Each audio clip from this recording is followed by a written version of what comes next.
Welcome to you all at my YouTube channel Study Time with SK. Hello, this is Sonali Kumari. इस video में हम बात करने वाले हैं BSHF 101 MCQ questions from question number 441 to question number 460. आपकी screen पर question number 441, liberty, equality and fraternity in preamble of our constitution has taken from.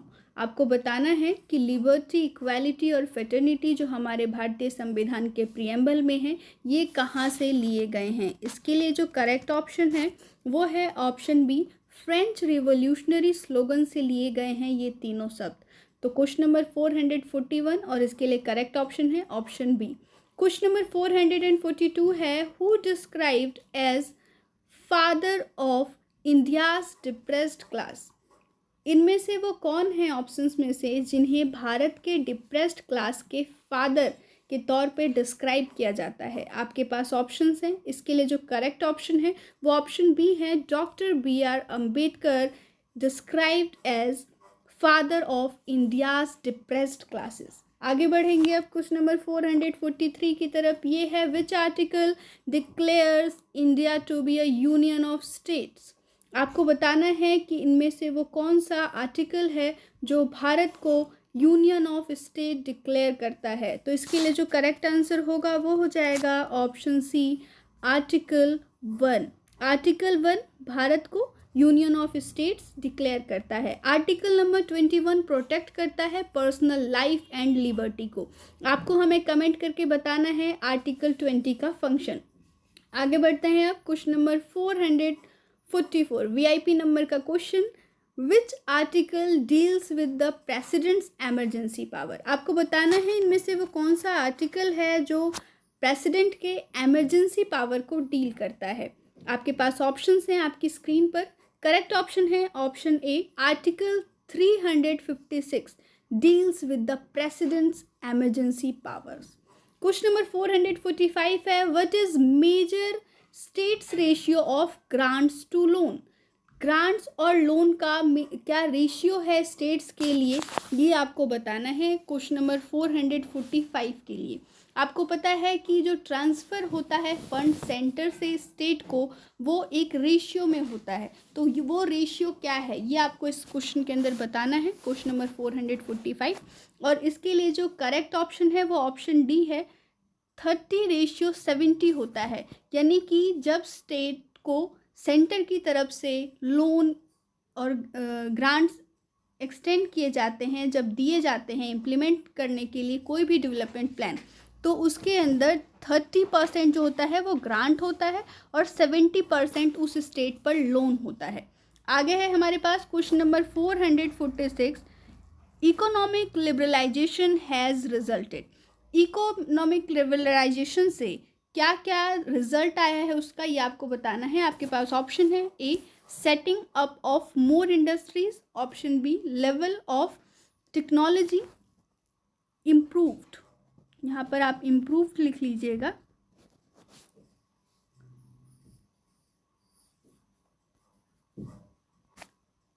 और ऑप्शन सी है बोथ. डी है नोन. तो इसके लिए जो करेक्ट आंसर होगा वो हो जाएगा option C both. Economic liberalisation से ज़्यादा इंडस्ट्रीज सेटअप हो पाई और जो लेवल है टेक्नोलॉजी का वो भी इम्प्रूव्ड हुआ. आगे बढ़ेंगे अब अगले क्वेश्चन की तरफ. क्वेश्चन नंबर 447 है ड्यूरिंग 1990s सेंटर इंट्रोड्यूस्ड विच टैक्स. आपको बताना है कि 1990 के दशक में सेंटर ने कौन सा टैक्स इंट्रोड्यूस किया था. आपके पास ऑप्शन है आपकी स्क्रीन पर. A. Income tax, B. Service tax, C. VAT और डी है GST. इसके लिए जो करेक्ट आंसर है वो हो जाएगा ऑप्शन बी. Service tax. 1994 में सेंटर ने सर्विस टैक्स इंट्रोड्यूस किया था. तो ये 1990s में आता है. तो क्वेश्चन आपके एग्जाम में इसी तरीके से बनता है. एग्जैक्टली 1994 नहीं लिखा हुआ आता है. आगे बढ़ते हैं क्वेश्चन नंबर 448 की तरफ. Which schedule of constitution specifies the manner in which taxes are to be imposed by central and state level governments. आपको बताना है कि संविधान का वो कौन सा शेड्यूल है जो एक मैनर प्रोवाइड करता है जिसमें सेंटर और स्टेट लेवल की गवर्नमेंट्स टैक्सेस को इम्पोज कर सकती हैं। तो ये जो मैनर है, ये जो रूल है, ये दिया हुआ है 7th शेड्यूल के अंदर। तो ऑप्शन बी जो है वो करेक्ट हो जाएगा क्वेश्चन नंबर 448 के लिए। आगे है हमारे पास question number 449, industries where machines produce other machines and equipments are called. ऐसी इंडस्ट्री जिसके अंदर मशीन किसी दूसरी मशीन को प्रोड्यूस करती है या कोई इक्विपमेंट प्रोड्यूस करती है, इस टाइप की इंडस्ट्रीज़ को क्या कहते हैं? आपके पास ऑप्शन है A factory, B IT industry, C heavy industry और ऑप्शन डी है कंज्यूमर इंडस्ट्री। तो इसके लिए जो करेक्ट आंसर होगा वो हो जाएगा ऑप्शन सी हैवी इंडस्ट्री। इस प्रकार की इंडस्ट्रीज़ को हैवी इंडस्ट्रीज़ कहते हैं और हैवी इंडस्ट्रीज़ पे ज़्यादा जोर दिया गया था सेकेंड 5 ईयर प्लान के अंदर। आगे बढ़ते हैं, क्वेश्चन नंबर 450 है FERA स्टैंड्स फॉर। FERA का फुल फॉर्म आपको यहाँ पर बताना है। इसके लिए आपकी स्क्रीन पर ऑप्शंस अवेलेबल हैं और जो करेक्ट ऑप्शन है वो है option a foreign exchange regulation act. FERA इसका फुल फॉर्म होता है फॉरेन एक्सचेंज रेगुलेशन एक्ट और ये इनेक्ट किया गया था 1973 में। आपको याद रखना है कि FERA कब इनेक्ट किया गया था, तो ये इनेक्ट किया गया था 1973 में। आगे बढ़ेंगे अब क्वेश्चन नंबर 451 की तरफ। Disinvestment is used as synonym for. Disinvestment को किसके सिनोनियम के तौर पे भी यूज़ किया जाता है? आपके पास ऑप्शन है और इसके लिए जो करेक्ट ऑप्शन है वो ऑप्शन है ए प्राइवेटाइजेशन।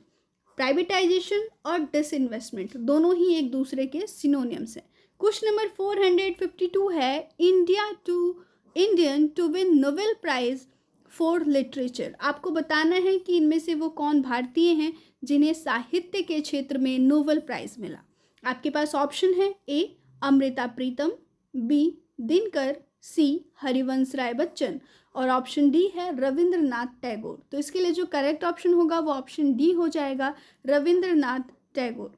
आगे बढ़ते हैं अब question number 453, dash is a direct comparison. आपको बताना है कि इनमें से क्या है जो डायरेक्ट कंपैरिजन है। ऑप्शन है A simile, B metaphor, C ode और ऑप्शन डी है all of these. Correct answer हो जाएगा ऑप्शन ए सिमिली। जो सिमिली होता है इसके अंदर डायरेक्ट कंपैरिजन होता है, जैसे as black as coal direct comparison है, और जो मेटाफोर होता है उसके अंदर इनडायरेक्ट कंपैरिजन होता है, कंपैरिजन डायरेक्टली नहीं किया जाता है। क्वेश्चन नंबर 454 है who wrote famous novel the old man and the sea. कौन है जिन्होंने ये नोवेल्स लिखे हैं the old man and the sea. इसके लिए जो करेक्ट आंसर है वो ऑप्शन बी है अर्नस्ट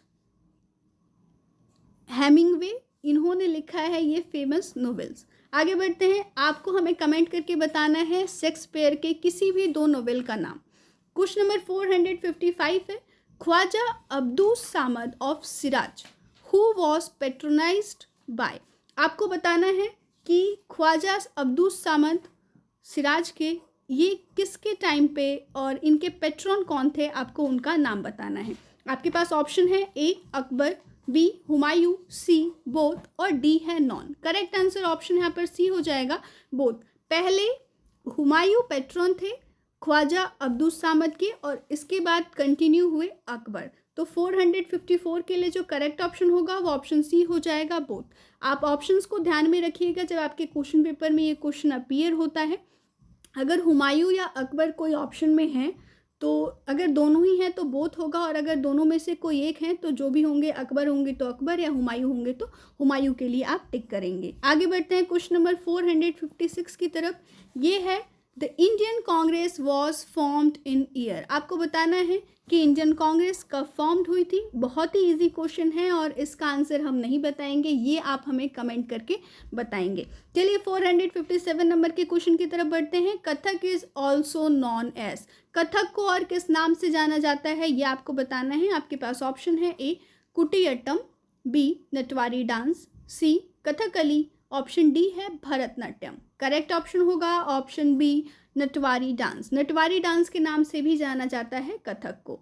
458 नंबर का question, ryotwari system implemented by Madras presidency in 1820 by whom. आपको बताना है कि मद्रास प्रेसिडेंसी ने 1820 में रैयतवाड़ी सिस्टम इम्प्लीमेंट किया था, तो ये किसने इम्प्लीमेंट किया था, आपको उनका नाम बताना है। आपके पास ऑप्शन है A Lord Cornwallis, B Thomas Munro, C Daniel Thorner और ऑप्शन डी है नॉन। करेक्ट आंसर हो जाएंगे ऑप्शन बी, थॉमस मुनरो ने इंट्रोड्यूस किया था रैयतवाड़ी सिस्टम मद्रास प्रेसिडेंसी में।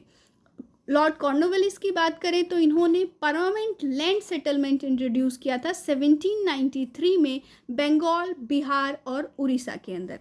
आगे बढ़ते हैं अब question number 459, who started home rule league इन 1916। 1916 में होम रूल लीग किसने शुरू किया? आपके पास ऑप्शन है ए एनी बेसेंट, बी बाल गंगाधर तिलक, सी बोथ और डी है नॉन। करेक्ट आंसर यहाँ पर ऑप्शन सी हो जाएगा बोथ। एनी बेसेंट और बाल गंगाधर तिलक ने शुरू किया था होम रूल लीग 1916 में। आप जो मैं ईयर बताती हूँ ये भी ध्यान में रखिएगा। अब आगे बढ़ जाते हैं, लास्ट क्वेश्चन है इस वीडियो का, क्वेश्चन नंबर 460।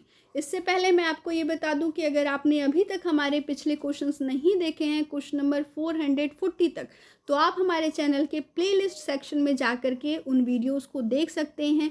BSHF 101 के MCQ सीरीज़ के अंदर प्रीवियस ईयर के क्वेश्चन पेपर भी विद आंसर की अवेलेबल हैं हमारे चैनल के प्लेलिस्ट सेक्शन में, तो आप उन्हें भी ज़रूर देख लीजिएगा। इससे आपको एक आइडिया मिल जाएगा कि क्वेश्चन पेपर किस तरीके का आता है और फिर आपको प्रिपरेशन करने में मदद मिलेगी।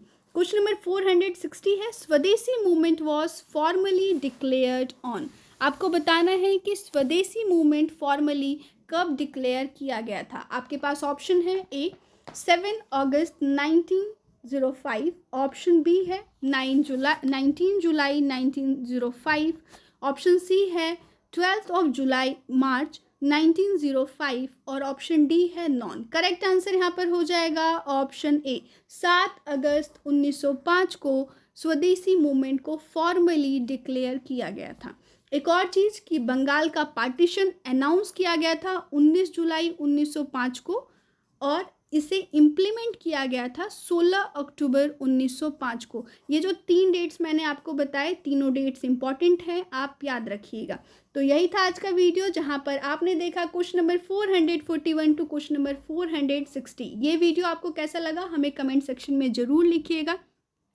अपने क्वेश्चन पेपर के आंसर की को पाने के लिए आप हमें अपना क्वेश्चन पेपर को स्कैन करके उसकी PDF फाइल हमें सेंड कर सकते हैं हमारे ईमेल पे, ताकि हम आपको ऑन टाइम आंसर की प्रोवाइड कर सकें। एक चीज़ का ध्यान रखिएगा कि जब आप स्कैन करें तो सभी इमेजेस को एक ही ओरिएंटेशन में लें, चाहे तो आप पोर्ट्रेट ओरिएंटेशन में लें या फिर लैंडस्केप ओरिएंटेशन में लें।